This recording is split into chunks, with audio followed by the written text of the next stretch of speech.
April 6, 2024 performance ng It's Showtime.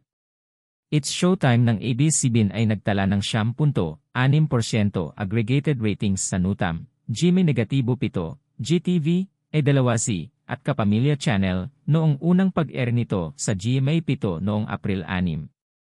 Sa kabilang banda, ang Eat Bulaga ni Tito Soto, Vic Soto, at Joey De Leon na napapanood sa TV5 at RPTV ay nakakuha ng 4.4% aggregated ratings. Ibig sabihin, mahigit kalahati ang lamang ng It's Showtime sa Eat Bulaga isa. Sa debut episode ng It's Showtime sa GMA, nag-trending ito worldwide at umabot sa 500,000 peak concurrent views noong Sabado. Ito ay isang makasaysayang tagumpay para sa pinakamahabang tumatakbo na noon time show ng ABS-CBN. Narito ang ilang impormasyon mula sa iba't ibang social media platforms. Facebook, 1,166,500 views. YouTube, 3,754,576 views. Twitter, 20,073,946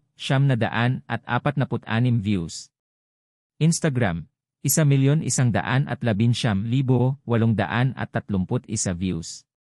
TikTok, 40,177,200 views.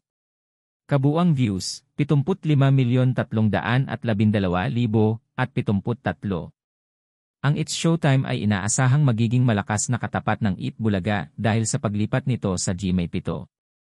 Naging top trending topic din sa iba't ibang social media platforms sa Pilipinas at worldwide ang bawat segment ng programa, kabilang na ang kanilang opening production number. Ang pasabog na performance ni Vice Ganda, kung saan umupo pa siya, special effects lang, sa tuktok ng GMA logo sa building ng Kapuso Network, ay isa sa mga highlights. Hataw din ang iba pang hosts ng It's Showtime tulad nina Ann Curtis, Vong Navarro, Jong Hilario, Carile, Kim Chiu, Ogie Alcacid, Emmy Perez, Darren Espanto, Jogs Jugueta, Teddy Corpus, Ryan Bang, Jackie Gonzaga, MC, Lassie, Ion Perez, at Shane Dominguez. Sa karaoke segment, nakijoin naman ang Kapuso stars na sina Gabby Garcia, Sanya Lopez, Glaiza De Castro, Jillian Ward, Mark Bautista, Christian Bautista, Jake Vargas, Mikey Quintos, Nadine Samonte, at Chanty. Isa pa sa nagtrending at nag-viral ay ang pagsalang ni Michelle D sa Especially For You segment kung saan nakasama pa niya ang inang si Miss International 1,979 Melanie Marquez at napili ang abogadong kahawig ni Piolo Pascual na si Attorney Oliver Mueller.